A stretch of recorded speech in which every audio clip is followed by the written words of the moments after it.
Blue Bird, a leading producer of low and zero-emission electric school buses, has announced the company has been awarded an $80 million grant from the U.S. Department of Energy to enhance its electric vehicle manufacturing and workforce development.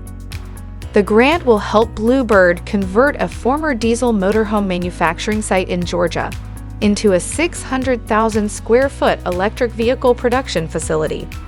The new facility will boost the production of Type D electric school buses to meet increasing demand.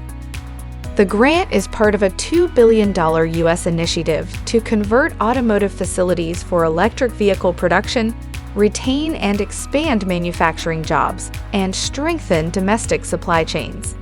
The $80 million grant covers 50% of the $160 million needed for Blue Bird's project.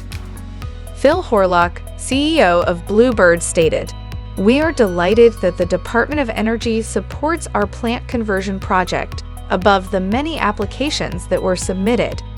The grant will enable Blue Bird to reinvest in Middle Georgia, building on a site that previously manufactured high-end motorhomes." Blue Bird is a proven leader in low and zero-emission school buses, with more than 20,000 buses in operation today. The company is transforming the student transportation industry through cleaner energy solutions. Shares of Blue Bird trade on the NASDAQ under the ticker symbol BLBD. For more information or to sign up for our free daily newsletter, visit greenstocknews.com. Thanks for watching Greenstock News. If you liked the video, please hit the like button. If you want to see daily Greenstock News videos, hit the subscribe button. And if you have something to say, please leave a comment.